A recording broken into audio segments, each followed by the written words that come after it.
Teman-teman semua, selamat malam dan salam kenal. Jadi, saya tinggalnya di Manila. Jadi sekarang jam 9 waktu Manila, 1 jam lebih tua begitu ya. Dan kemudian saya sudah 5 tahun tinggal di sini. Sebenarnya saya lama sekali itu setiap hari itu pergi ke Paroki Tomang, tapi bukan gerejanya, tetapi wilayahnya. Karena saya kerja untuk majalah Hidup tahun 2002 sampai 2004 itu di Jalan Kebun Jaruk Raya. Nomor berapa ya? 85 atau semacam itu. Banyak di belakang sekolah Tarsisius. Tarsisius, betul. Ya, sekolah Tarsisius. Jadi meskipun saya tidak banyak kenal dengan warganya, tetapi setiap kali saya datang ke sana lewat jalan, sudah lupa semua. Pokoknya dekat Binus saja. Begitu ya teman-teman semua. Saya tidak tahu mesti kenalan apa lagi, tapi mungkin nanti dalam perjalanan saja prosesnya kita melihat apa. Dan terus kemudian saya mendengar kira-kira kita selesai jam 9 lah, itu yang saya dengar, 9 waktu Indonesia bagian Barat ya.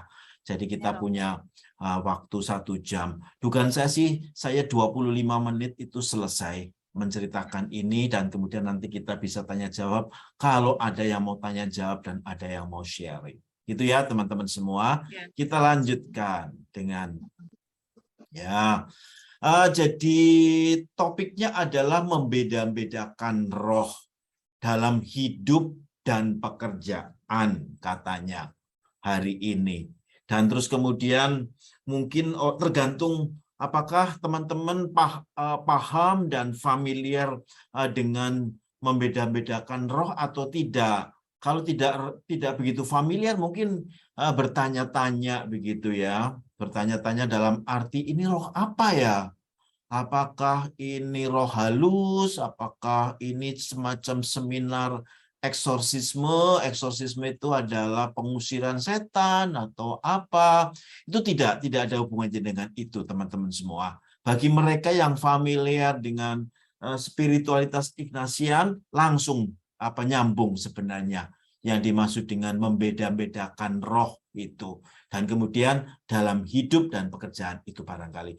Jadi membeda-bedakan roh gampangannya adalah membedakan roh baik dan roh tidak baik. Itu saja ya teman-teman semua, itu yang paling. Nah teman-teman semua, sebenarnya pada malam hari ini kita akan berbicara tentang 3 topik. Ya, pertama pembeda-bedaan roh, dan kemudian ada yang kedua, ada yang ketiga, begitu nanti kita lihat bersama-sama. Yang pertama-tama yang disebut sebagai pembedaan roh itu katanya adalah diskreta caritas. Apa itu diskreta caritas? Itu adalah kata lain dengan kasih yang bijaksana. Teman-teman semua, karena ada yang kasih yang tidak bijaksana, saya rasa ya. Jadi inilah persisnya. Jadi mulailah orang terus kemudian membeda-bedakan roh karena ada kasih yang tidak bijaksana. Kasih yang tidak bijaksana misalkan saja kita memberikan diri tanpa batas. Nah, itu berbahaya juga. Berbahaya juga. Misalkan saja kalau andai kata, ini gampangannya, karena saya sendiri yang alami begitu ya. Saya dulu sampai umur sekian, begitu umur 25 atau berapa begitu, saya itu kalau naik, terutama kalau naik angkutan umum, bis gitu ya, semacam itu selalu muntah begitu ya. Muntah, jadi pusing banget gitu loh. Saya harus setengah tiduran, duduk sambil setengah tiduran. Nah kemudian pertanyaannya adalah, kalau andai kata ada orang tua begitu, yang lumayan tua, orang tua itu maksudnya orang yang umurnya lumayan lanjut ya. Dan terus kemudian dia berdiri, padahal saya duduk, saya lebih muda. Sebaiknya saya memberikan tempat duduk untuk orang yang tua itu enggak ya, gitu. Nah, itu kita berbicara tentang perbeda-bedaan roh gitu. Soalnya kalau andai kata saya memberikan, berarti saya itu pasti muntah dan enggak karu-karuan. Tapi dia lebih tua dari saya. Nah, disinilah terus kemudian kita mencari yang namanya kasih yang bijaksana itu seperti apa sih? Kasih yang pada dasarnya selalu dipertimbangkan, selalu dipertimbangkan. Banyak loh kasih itu yang tidak bijaksana. Misalkan saja kita nyumbang supaya ditonton orang, begitu kan? Ada supaya puasa. Puasa kan bagus seperti yang diceritakan oleh Yesus, tapi ternyata supaya dipuji orang. Nah, itu kasih yang tidak bijaksana. Bahkan kita doa. Doa kan bagus gitu. Tapi bisa menjadi bukan kasih yang tidak bijaksana. Penjelasannya demikian, teman-teman. Ketika seorang mencari, menemukan, dan melaksanakan kehendak Allah, nah harus dimotivasi oleh kasih. Apakah ada orang yang mencari dan menemukan dan melaksanakan kehendak Allah tidak diberi motivasi oleh kasih? Sangat mungkin. Sangat mungkin seperti tadi itu. Jadi kita ini sungguh ingin ya berbuat baik pada orang lain. Misalkan saja memberi begitu ya, membantu. Tetapi ternyata ketika kita memberi dan membantu, sangat mungkin supaya kita itu menjadi lebih superior. Itu bisa loh. Jadi kita menjadi lebih tinggi daripada dia. Nah, itu persoalan yang bisa mungkin, sangat mungkin gitu. Jadi kalau kata kita memberi untuk supaya kita nampaknya saya lebih pintar dari dia, lebih kaya dari dia, lebih tinggi dari dia. Nah, itu saya rasa kok bukan kasih. Nah, inilah yang disebut sebagai pembeda-bedaan roh. Kita itu sensitif, bahkan pada waktu kita memberi. Jadi sebenarnya kalau andai kata roh baik dan roh tidak baik dalam pembedaan, saya memukul atau tidak memukul misalkan, saya mencuri tidak mencuri, itu sudah jelas. Tapi justru pembedaan roh ini ketika hal yang baik itu dimasukin oleh motivasi-motivasi yang tidak baik. Nah, disitulah terus kemudian yang namanya diskreta caritas itu penting, ya, itu penting. Banyak loh yang jadi banyak hal yang kemudian nampaknya baik, itu adalah sebenarnya tidak diberi motivasi oleh kasih Allah, begitu ya.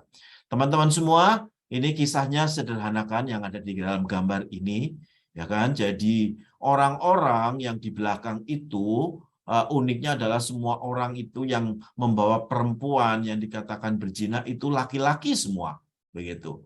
Dan terus kemudian dihadapkan kepada Yesus, dan terus kemudian dia itu ingin menunjukkan bahwa mereka itu orang baik, gitu kan? Taat pada peraturan, taat pada hukum, dan membawa manusia perempuan yang tidak berdaya seperti itu.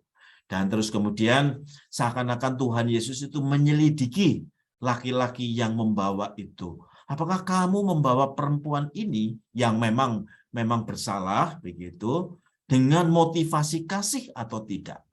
Maka kan pertanyaan Yesus itu sangat menohok. Pertanyaan Yesus kepada laki-laki itu membalikkan dan seakan-akan menusuk apa sih yang menjadi motivasi semua laki-laki itu. Dan pertanyaan Yesus sederhana saja.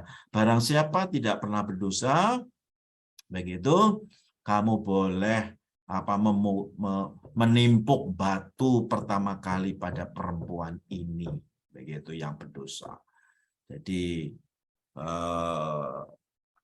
Jadi sesuatu yang sangat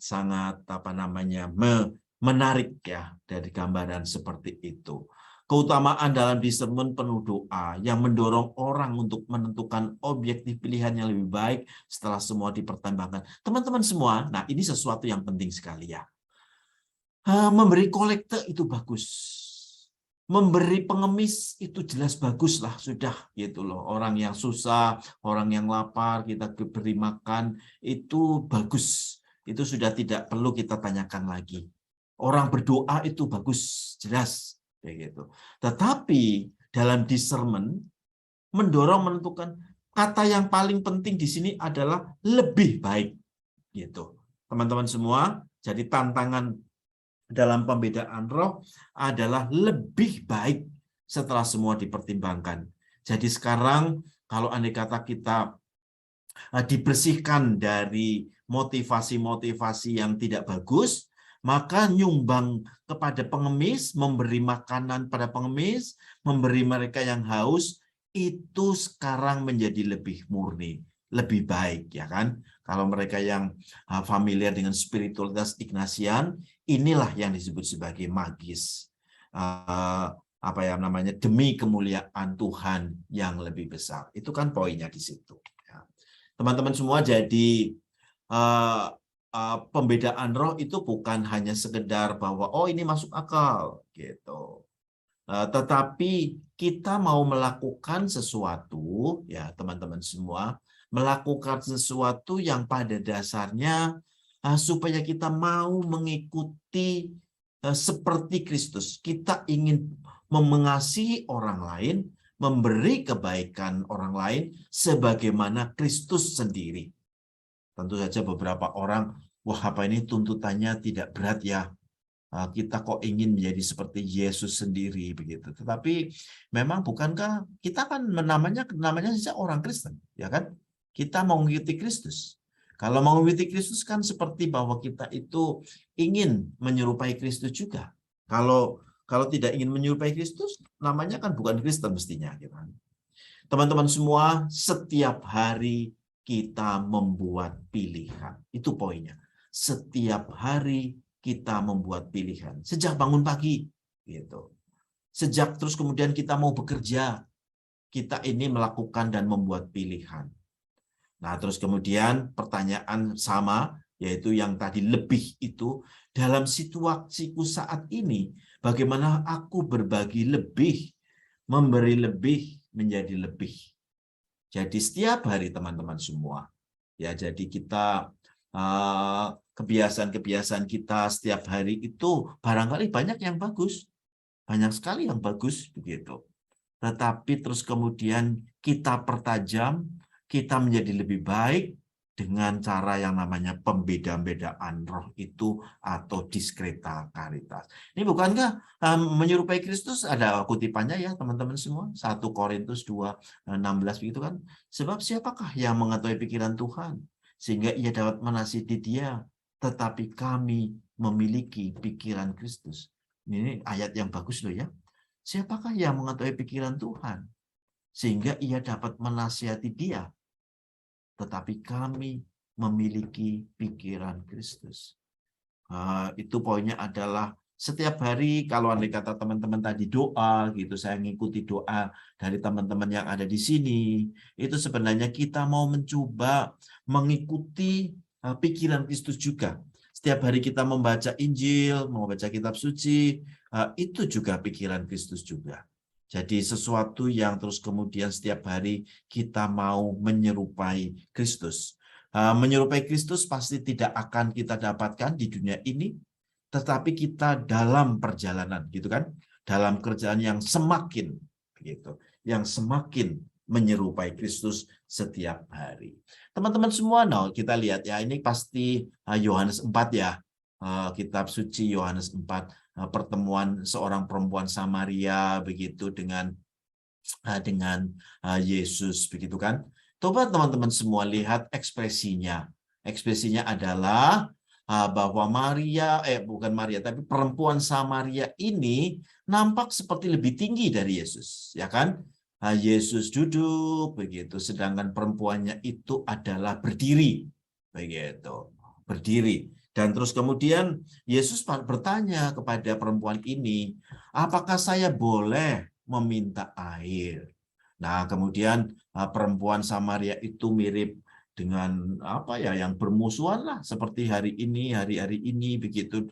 Kalau kata teman-teman tahu tentang Islam Ahmadiyah, Islam Syiah itu kan sangat seringkali dibenci oleh Islam yang lain. Nah, barangkali itu. Jadi Samaria itu sebenarnya juga mirip Yahudi, tetapi semacam sempalannya, sehingga mereka tidak omong-omongan satu sama lain begitu, saling tidak suka lah satu sama lain, orang Yahudi dengan orang Samaria gitu. Tapi dalam dialog itu akhirnya mereka duduk kurang lebih sejajar, ya kan? Jadi yang kiri itu perempuan Samaria itu berdiri seperti nadanya angkuh begitu. Sekarang itu mulai sejajar dan mengadakan dialog tentang air kehidupan dan sebagainya. Kalau saya bolehkah saya mendapatkan air yang kamu timba begitu, karena saya tidak punya barangkali timba dan seterusnya. Dan perempuan Samaria itu bertanya, mengapa kamu bertanya pada saya dan meminta kepadaku?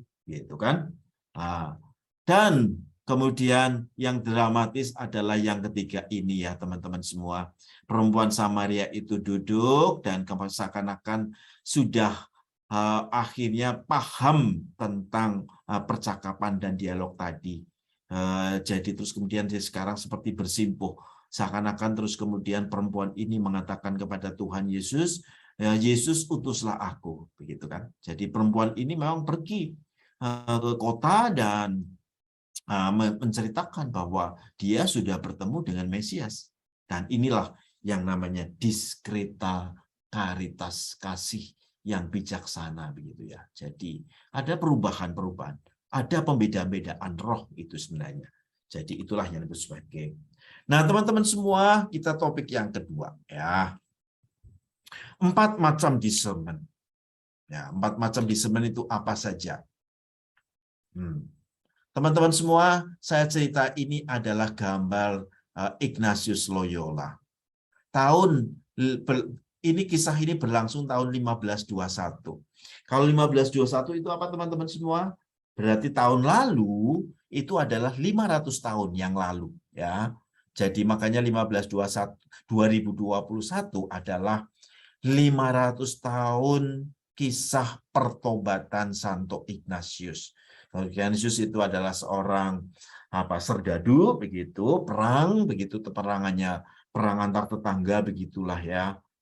Dan terus kemudian antar kerajaan, antar tuan tanah begitu dan sebagainya, dia kena mortir pada abad 16-15-21. Maka berlangsunglah yang di sebelah kanan.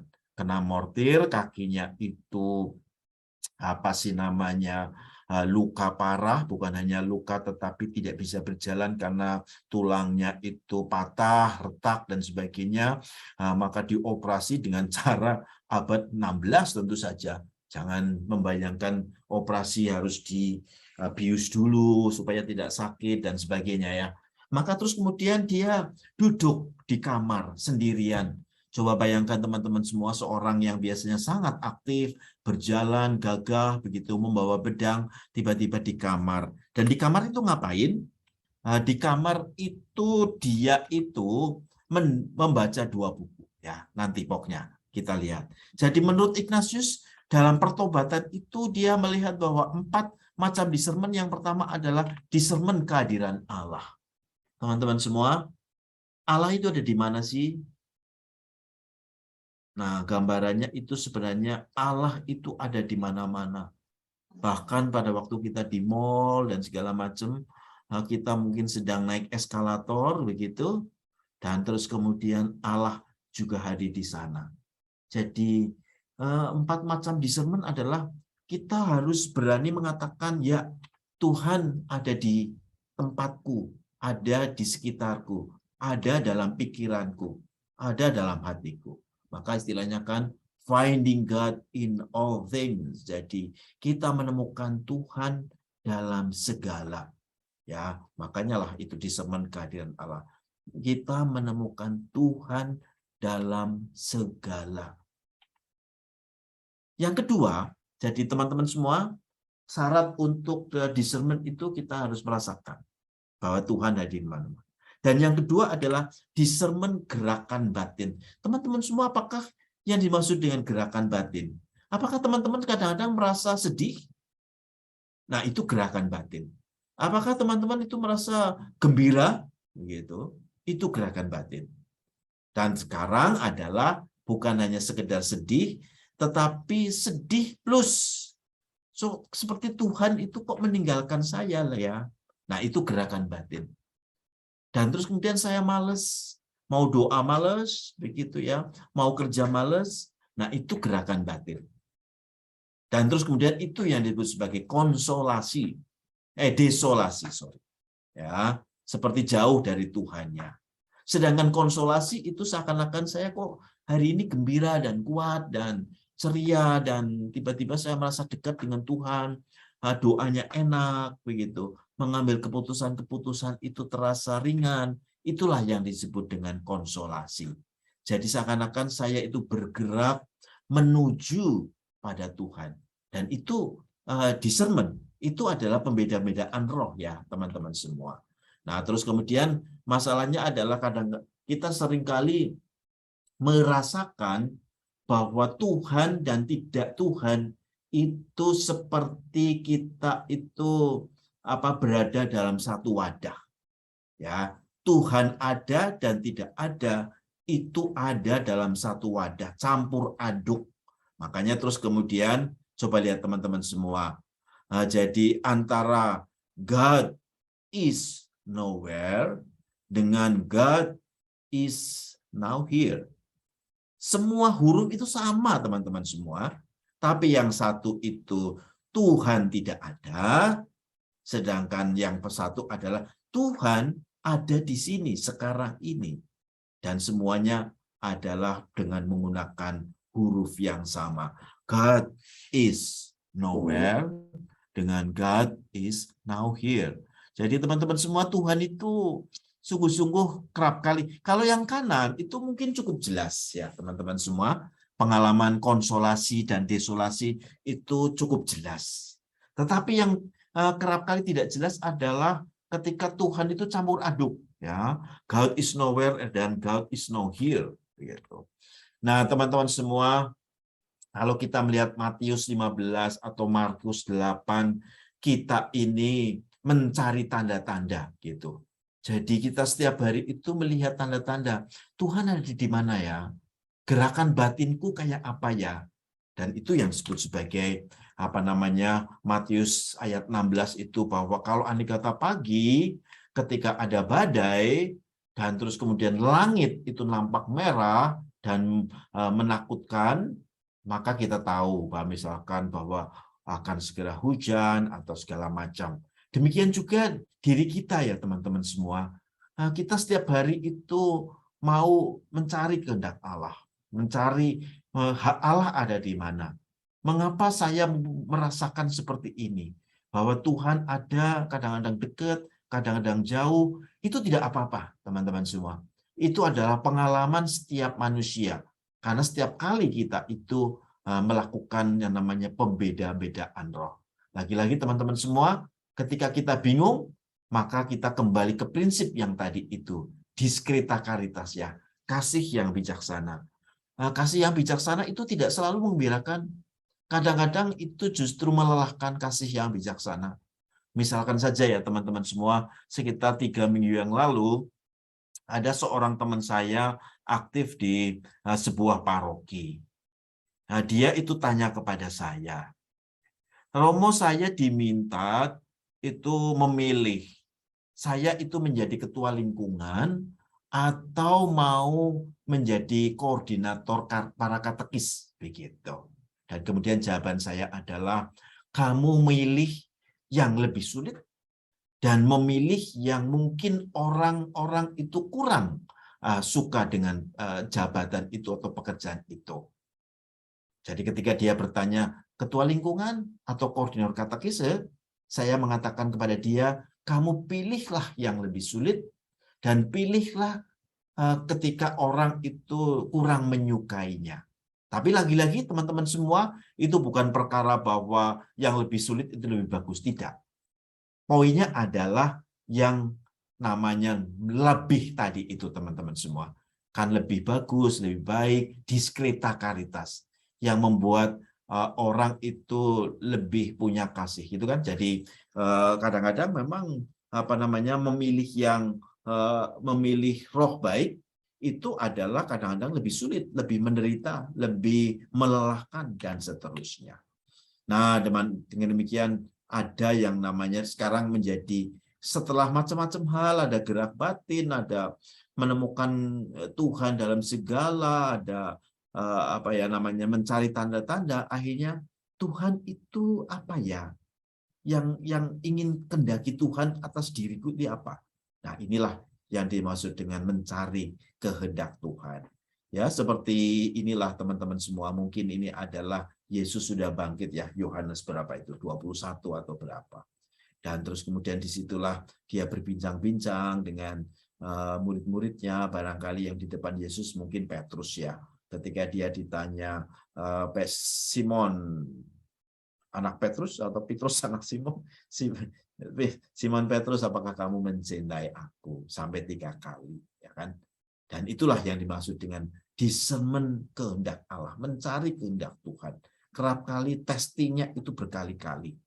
Tanya lagi, gitu. Mana yang diskretakaritas? Mana yang membuat saya menjadi lebih, gitu. Dan disitulah terus kemudian yang namanya pembeda-bedaan roh itu berlangsung, ya. Ya, gambar Ibu Teresa dan seterusnya begitu. Nah, sekarang yang terakhir teman-teman semua. Pertanyaannya nanti yang muncul pas sebenarnya adalah, Romo, bagaimana supaya saya tahu tentang roh baik dan roh jahat? Bagaimana saya tahu tentang ini kehendak Tuhan atau tidak? Itu adalah pertanyaan klasik. Pertanyaan klasik adalah pertanyaan, bagaimana saya pasti tahu bahwa ini kehendak Tuhan atau bukan? Nah, itulah yang akan saya jawab pada poin yang ketiga ini, teman-teman semua. Pemeriksaan batin Ignatian. Hanya lewat pemeriksaan batin, roh kita menjadi tajam memahami roh baik dan roh jahat. Ya. Jadi dengan apa itu pemeriksaan batin? Sayang sekali saya senangnya itu hanya nempel daripada ngetik ya, ini gambar yang ada dalam Google maka saya tempel. Itu adalah pemeriksaan batin harian ya. Nggak apa-apa lah teman-teman semua. Bagi mereka yang tidak familiar dengan bahasa Inggris, saya langsung membacakan dalam bahasa Indonesianya. Pemeriksaan batin harian. Ya. Jadi pemeriksaan suara hati, pemeriksaan kesadaran. Itu sebenarnya adalah doa yang ringkas. Tapi sebenarnya tidak terlampau ringkas ya.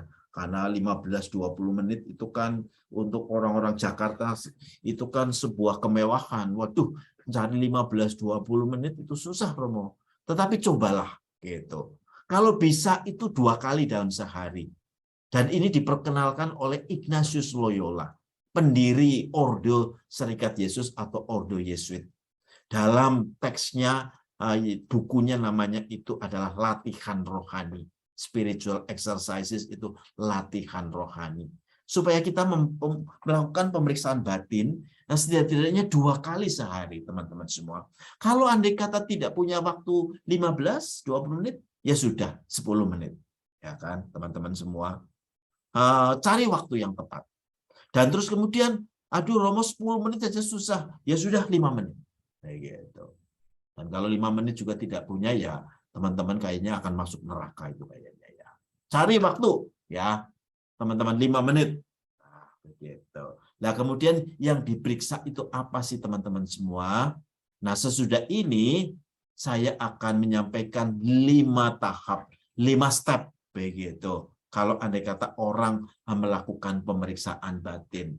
Jadi sebenarnya pemeriksaan batin mulai dengan yang sederhana saja. Orang seperti memutar film. Ya, teman-teman semua kalau andai kata siang hari, itu kan teman-teman sudah punya film sejak pagi tadi.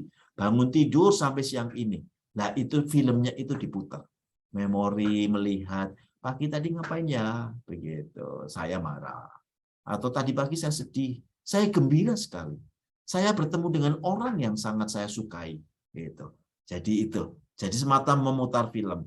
Tapi tentu saja tidak sesederhana itu. Dan inilah 5 step itu. Teman-teman semua, step yang pertama. Step yang pertama. Step yang pertama adalah mengingat-ingat. Tapi mengingat-ingat yang dirohanikan. Apa yang dimaksud mengingat yang dirohanikan? Mengingat-ingat bersama di hadapan Tuhan. Dan berarti Tuhan itu dihadirkan pada waktu kita mengingat-ingat sepanjang tadi itu, memutar film tadi itu ya, teman-teman semua. Jadi sebenarnya mengingat-ingat dalam suasana doa. Tidak perlu harus ngomong, tetapi cukup tenang gitu. Tuhan hadir di sini. Terima kasih Tuhan. sampai siang hari ini atau malam nanti 5 menit lagi atau 10 menit lagi. Tuhan hadir. Terima kasih Tuhan karena siang tadi gitu ya, saya bisa berbuat baik. Gitu kan? Dan kemudian perbuatan baiknya itu apa? Misalkan saja.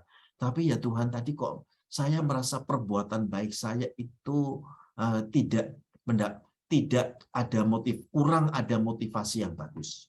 Misalkan saja terkontaminasi dengan maksud yang kurang bagus. Nah, itulah yang dimaksud dengan mulailah terus kemudian pemeriksaan batin. Kemudian yang kedua, teman-teman semua, teman-teman bersyukur kepada Tuhan atas 2 peristiwa saja yang hari itu yang penting sebenarnya. Itu yang paling penting. Jadi jangan terlampau detail, tapi terus kemudian hanya biasa-biasa. Tapi mungkin 2-3 peristiwa yang penting. 2-3 peristiwa yang penting itu adalah kita merasakan bahwa itu yang kemudian mengubah, gitu ya, mengubah perasaan, mengubah mood hari itu, mengubah yang membuat saya itu semakin lebih dekat dengan Tuhan, mengubah saya kok menjadi jauh ya dari Tuhan ya. Nah, itu yang berita penting. Tetapi syukurilah, gratitude gitu, bersyukur. Dan kemudian yang ketiga adalah mereview. Mereview itu artinya melihat kembali, memeriksa begitu dan seterusnya. Jadi terus kemudian meriksa dengan cukup teliti begitu ya. Orang ngomong apa, kita ngomong apa, dan kemudian perasaannya itu dilihat dan seterusnya. Dan kemudian apakah saya merasakan cukup cinta kasih atau tidak dan seterusnya gitu ya. Dan yang keempat, kita itu menyesal gitu. Karena hari itu saya pasti melakukan sebuah kekeliruan, kelemahan, dan kemudian saya menyesal. Dan kemudian disitulah terus kemudian kita sampaikan rasa sesal kita dan kepada Tuhan dan mohon ampun atas dosa-dosa, atas kelemahan, dan sebagainya. Dan yang kemudian yang kelima adalah kita mohon rahmat supaya saya bisa melanjutkan hidup saya dengan lebih baik. Ya, itu intinya semacam itu ya teman-teman semua. Jadi pemeriksaan batin itu sangat luar biasa ya teman-teman semua ya. Jadi kisah ini mungkin kisah yang terakhir ya. Ignatius ketika mau mendirikan Ordo Serikat Yesus tahun 1540, dia harus minta izin kepada Paus. Dan Paus yang tiba-tiba ada pergantian Paus. Dan Paus itu adalah Paus yang tidak suka dengan Ordo Serikat Yesus. Dan betul, ternyata Paus itu yang dipilih. Dan kemudian apa yang dilakukan Ignatius Loyola? Pertama tentu saja sangat kaget. Wah, ini sebentar lagi pasti Ordo Serikat Yesus itu dibubarkan oleh Paus yang tidak simpati kepada kelompoknya Ignatius Loyola ini. Yang dilakukan adalah Ignatius pergi ke kapel dan kemudian melakukan 15 menit pemeriksaan batin dan kemudian keluar dari kapel bebas. Terserah Tuhan begitu. Apakah ordo yang baru saja didirikan ini mau dibubarkan atau tidak, terserah kepada Tuhan. Yang paling penting bagi saya adalah memuji dan memuliakan nama Tuhan gitu. Dan lain-lainnya itu adalah sarana begitu kan. Bagi teman-teman yang familiar dengan latihan rohani, itu adalah latihan rohani nomor 23 begitu kan. Jadi latihan rohani nomor 23 itu dikatakan demikian. Saya tidak akan lebih mencari kesehatan daripada sakit. Saya tidak akan lebih mencari kekayaan daripada hidup miskin. Saya tidak akan lebih mencari itu kebahagiaan daripada sedih. Bagi saya yang paling penting adalah memuliakan nama Tuhan, gitu kan? Bisa kan teman-teman semua? Kita miskin bisa memuliakan nama Tuhan. Kita sakit bisa memuliakan nama Tuhan. Itu kan betul toh? Jadi kita sedih itu juga bisa memuliakan nama Tuhan. Jadi itulah yang dimaksud dengan kebebasan. Juli, silahkan mau diapakan. Kita masih, kalau dikata jam 9 mau tutup, kita masih waktu 22. Kita lihat kayak apa nanti. Ya Romo, terima kasih banyak ya. Sungguh panjang semua dan komplit padat tentang discernment ya Romo untuk kali ini dan spiritualitas Ignatian. Di sini Romo udah ada yang bertanya. Kita ini bacakan aja ya Romo. Dari Pak Teddy. Malam Romo, apa beda spiritual discernment dengan discernment of spirit? Dan mohon diberi contoh konkretnya dalam kehidupan. Terima kasih. Ya betul, itu sama Pak Teddy. Spiritual discernment dengan discernment of spirit itu pada dasarnya itu sama ya. Itu kan sebenarnya pada dasarnya itu kita itu mengandalkan roh untuk memeriksa roh itu pula. Itu pada dasarnya seperti itu. Jadi mulai dengan saya pikir sebaiknya kita tidak membedakan dulu lah ya tentang itu, tentang spiritual discernment dengan discernment. Karena pada dasarnya itu pembeda-bedaan roh. Jadi kan prinsipnya adalah teman-teman semua, kita bolehlah mengatakan bahwa sebenarnya kita itu sudah melakukan pilihan, begitu. Pilihan terus-menerus, bahkan sejak SD, begitu. Jadi misalkan pada waktu SD, kita lulus SD ya, kita mau apa ya? Mau ke SD, kemudian menjadi SMP di Katolik, atau SMP negeri, begitu kan? Jadi terus kemudian pada dasarnya itu sebuah pilihan, itu adalah discernment. Itu adalah pembeda-bedaan. Kita melakukan pilihan.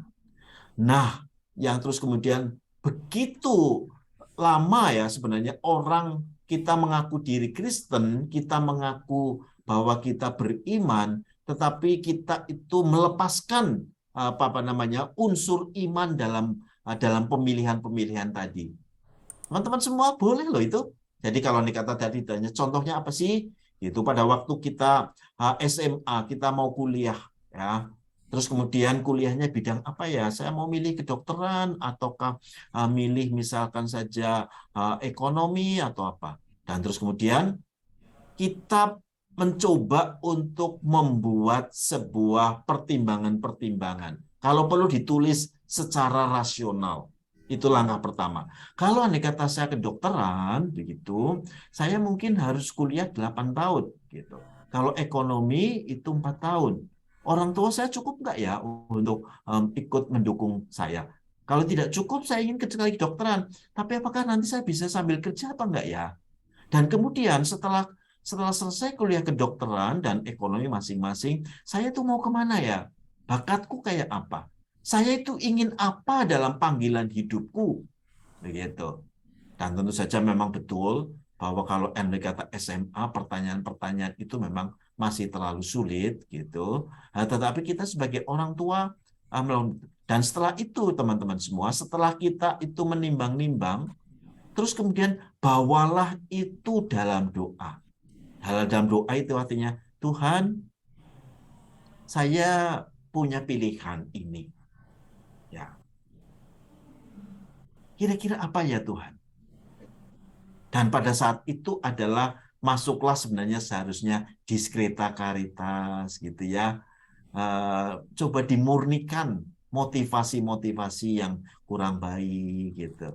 Sebenarnya saya tidak cocok dengan kedokteran, tetapi kan kalau tidak kedokteran saya tidak keren gitu kan.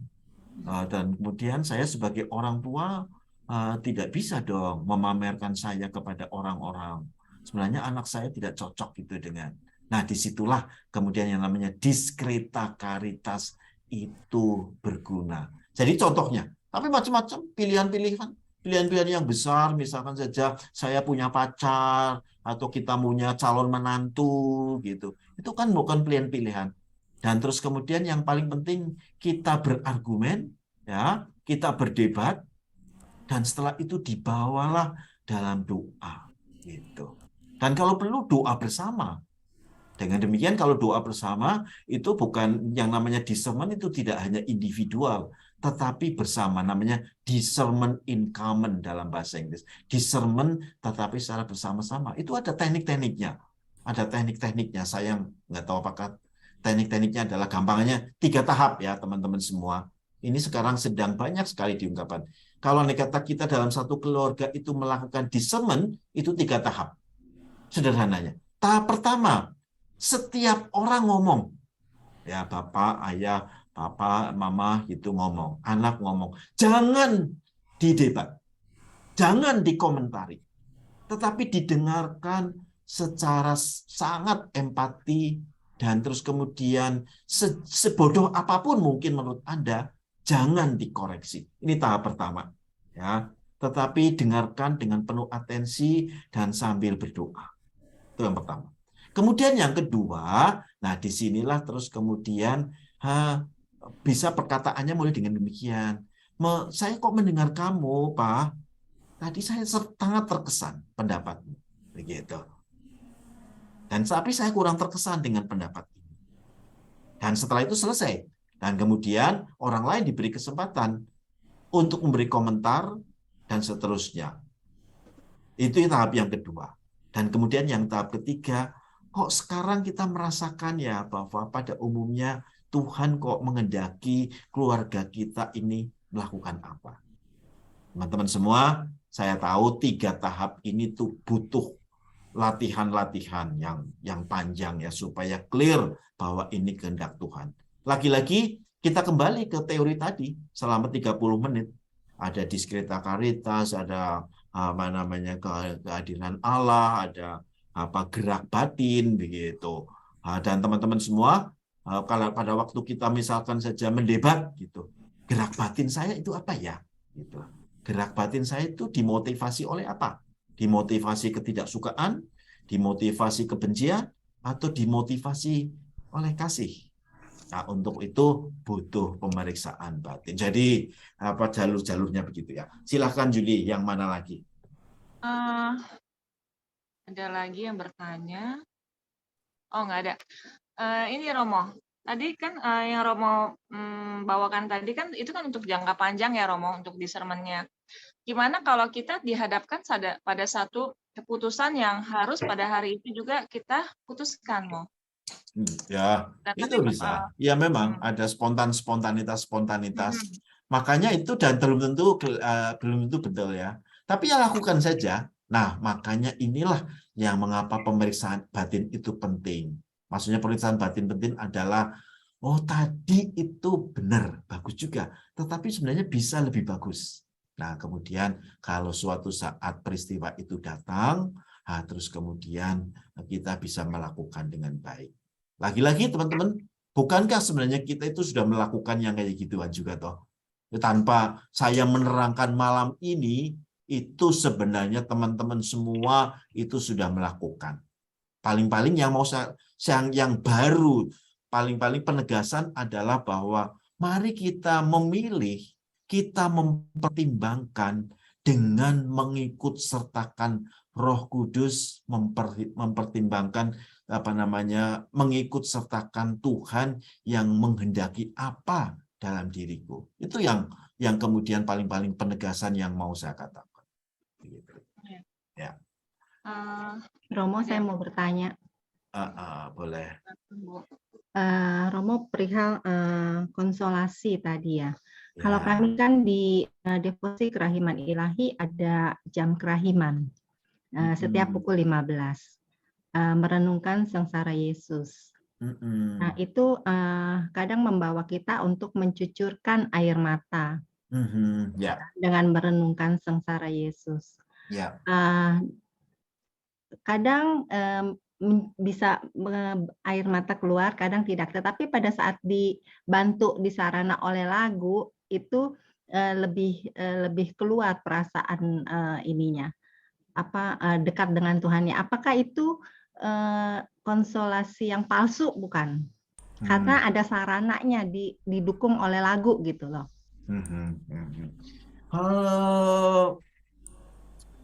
Sebenarnya yang namanya konsolasi itu juga memang betul. Konsolasi itu harus diuji ya terus menerus.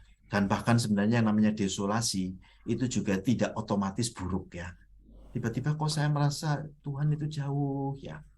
Tapi begitu kalau kata kita dalam pemeriksaan batin, mungkin adalah desolasi bisa menjadi bagi kita kesempatan untuk lebih berkembang. Nah, terus kemudian baik konsolasi maupun desolasi itu selalu diuji. Sebenarnya sederhana sekali apa yang dikatakan oleh Paulus, begitu ya. Ujilah buah-buah roh itu, begitu. Kalau andai kata air mata itu menyebabkan saya menjadi lebih diskreta karitas tadi, ya berarti konsolasi itu tepat, gitu loh. Konsolasi itu betul, ya. Dan kemudian kalau andai kata konsolasi tadi itu membuat saya itu menjadi semakin dekat dengan Tuhan, begitu ya. Pekerjaan saya menjadi lebih semangat, saya menjadi lebih kuat dan sebagainya, mestinya itu ya konsolasi yang betul, yang tidak palsu, mestinya begitu. Tetapi memang betul bahwa yang kayak gini-gini itu adalah proses yang lembut ya, yang harus diuji lagi dan lagi gitu. Nah, kemudian kalau andai kata Bu Mumu cerita pada saat ini, tentu saja kan yang disampaikan itu adalah masih sangat umum, sangat umum. Maka bagus juga kalau andai kata kesempatan selalu ada 2, 3, 4 orang kumpul begitu untuk cerita tentang pengalaman konsolasi dan desolasi sehingga menjadi lebih tajam. Ya. Baik, Romo Greg. Terima Terima kasih, kasih. Bu. Nah, Romo, saya juga mau tanya, Romo, Silakan Pak Gunawan. itu mengenai pemeriksaan batin. Ya. Jadi kalau saya nggak salah dengar, Romo bilang kan dengan cara berdoa memuji Tuhan. Tapi kalau dalam meditasi bagaimana, Romo? Kita pemeriksaan batin kita melalui meditasi. Iya, ya, ya. Pada dasarnya bahkan sebenarnya pemeriksaan batin itu adalah meditasi itu sendiri.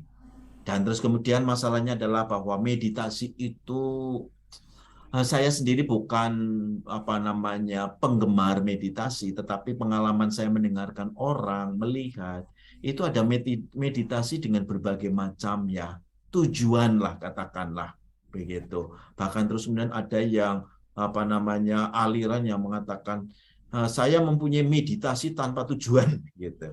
Ya, mungkin sekali.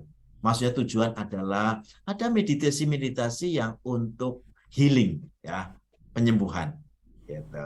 Penyembuhan juga macam-macam, ada penyembuhan trauma apa dan sebagainya. Ada meditasi untuk ketenangan batin. Gitu. Ada meditasi yang terus kemudian untuk menumbuhkan iman atau menumbuhkan kedekatan dengan Tuhan. Ya nggak apa-apa. Ya, dan kemudian tapi yang pemeriksaan batin itu kekhasannya adalah sebenarnya untuk dalam hal ini, dalam kaitannya dengan malam ini adalah untuk mempertajam pembeda-bedaan roh. Tetapi jadi istilahnya kan yang namanya meditasi itu kan bukan seperti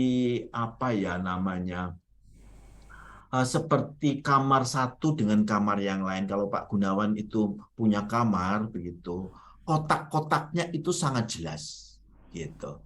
Tetapi kalau kata meditasi kayak gini tuh memang ada pemisahan-pemisahan, tapi kotaknya itu seperti korden saja. Jadi dibuka sedikit kita bisa masuk tanpa harus muter-muter begitu. Bukan seperti kotak seperti penjara. Kotak di penjara begitu dikunci selesai. Kita tidak bisa. Tetapi yang kayak gini hanya korden saja gitu loh. Sehingga kita bisa masuk dari satu kotak ke kotak yang lain. Itu kan pengalaman dan kita kan seperti itu. Kalau Pak Gunawan penggemar meditasi, pasti sebenarnya di antaranya juga ada yang namanya pemeriksaan batin juga. Itu saya tidak heran. Tapi juga ada unsur yang lainnya. Demikian juga sebenarnya pemeriksaan batin 10 menit, 15 menit itu juga bisa masuk ya untuk healing begitu ya. Pada waktu saya kok hari ini saya itu mendapatkan peristiwa yang sama begitu, menyedihkan. Tapi hari ini kok saya kurang sedih ya, padahal peristiwanya sama dengan misalkan 2 bulan yang lalu. Nah, dengan demikian ternyata pemeriksaan batin juga punya efek untuk menyembuhkan juga. Gitu. Jadi lagi-lagi satu aliran dengan alirannya itu bukan seperti kotak-kotak dalam penjara begitu, seperti dikunci sehingga orang tidak bisa keluar masuk. Tapi itu sebenarnya seperti mall begitu ya, di mana banyak sekali toko-toko yang terbuka lebar-lebar gitu. Kita bisa keluar masuk dari satu toko masih dalam satu mall begitu. Ya. Romo, saya mau bertanya lagi. Silahkan. Romo, kalau misalnya pemeriksaan batin itu apakah harus mengikuti langkah-langkah yang tadi Romo jelaskan? Atau bolehkah kalau misalnya dengan singkat saja, misalnya bersyukur malam hari, doa malam gitu, itu ini enggak? Boleh enggak? Ya, lagi-lagi yang namanya teori kayak gini kan selalu betul. Itu bagi teman-teman yang belajar kungfu dan segala macam, belajar nari begitu, belajar main musik itu kan jadi memang ada teorinya gitu kan. Tapi begitu kita di panggung begitu, improvisasi justru bagus. Itu membuat orang ini kreatif banget gitu loh. Menyanyinya lagunya sudah paham, sudah saya tahu, tetapi dia bisa mempermainkan sedemikian rupa sehingga bagus gitu. Iya, tentu saja, tentu saja. Tetapi mungkin memang betul kan, kalau orang baru pertama kali berlatih renang, ikuti saja semacam tahap demi tahapnya lah ya. Ya Iya, kan? baik Romo. Jadi memang ada berenang itu mulai dengan meluncur dulu, melayang gitu kan. Iya, iya. Dan bahkan mungkin yang kecil, yang penting jangan takut pada kalau kita membawa anak-anak 5 tahun, pokoknya yang penting anak ini jangan takut dulu sama air, itu yang paling penting. Macam Baik. itu. Tapi selebihnya begitu kita sudah nyemplung itu bebas kayak apapun gitu sebenarnya. Iya Romo. Terima Tekniknya. kasih. Lagi pertanyaan satu lagi ya Romo kayaknya. Romo, bagaimana cara yang efektif untuk dapat mendengar suara hati atau suara batin kita oleh Pak Harja? Cara yang efektif untuk dapat mendengar Mendengarkan suara suara hati hati. atau bagaimana cara yang efektif? Cara yang efektif untuk dapat mendengar suara hati atau suara batin kita. Tapi kalau boleh sih saya mau ingin berdialog dengan Pak Harja. Itu maksudnya apakah Pak Harja punya pengalaman, kebingungan gitu Pak Harja atau bagaimana? Ya, silakan Pak Harja. Kalau andai kata Pak Harja masih ada di sini. Iya. Selamat malam, Harja. Romo. Ya, silahkan Pak Malam, Harja. Kadang-kadang untuk memusatkan pikiran kita agar kita bisa secara efektif mendengar dan menjiwai itu nggak terlalu mudah bagi saya ya. Kadang-kadang pikirannya kemana-mana gitu, suka kemana-mana, nggak susah untuk memfokuskan. Nah, maksud saya bagaimana supaya kita bisa fokus, benar-benar bisa mendengar itu. Pasti maunya Tuhan atau yang diinginkan hati ini gitu. Begitu Romo. Mohon maaf kalau enggak Pak Harja, bagus ya. Teman-teman semua, mau tidak mau yang namanya iman kita itu bertumbuh gitu sesuai dengan konteks kita, sesuai dengan bakat kita, sesuai dengan psikologi kita. Gitu. Jadi ini saya bertemu dengan orang-orang yang pada dasarnya sudah perjalanan panjang begitu kan ya, sehingga mudah-mudahan kalimat-kalimat saya itu tidak terlampau sulit. Teman-teman semua, kalau andai kata seorang Katolik gitu ya, misalkan saja tinggal di tempat yang sangat padat begitu. Ini baru konteks, ini bicara tentang konteks sosial begitu. Ya dia itu mungkin memang pada dasarnya mungkin agak kesulitan untuk mencari yang namanya tenang gitu loh. Rumahnya mungkin sumpek, panas begitu, dan terus kemudian di depannya ada orang ngobrol segala macam, ya memang susah begitu. Itu baru konteks sosial dan konteks sosial sekitarnya ya. Jadi setiap orang itu memang mencari bentuk yang paling pas untuk dirinya. Pak Harja gampangannya begitu, tidak ada jalan lain, cara yang efektif adalah Pak Harja itu harus menemukan. Dan kemudian ini terkait kerap kali dengan bakat kita masing-masing.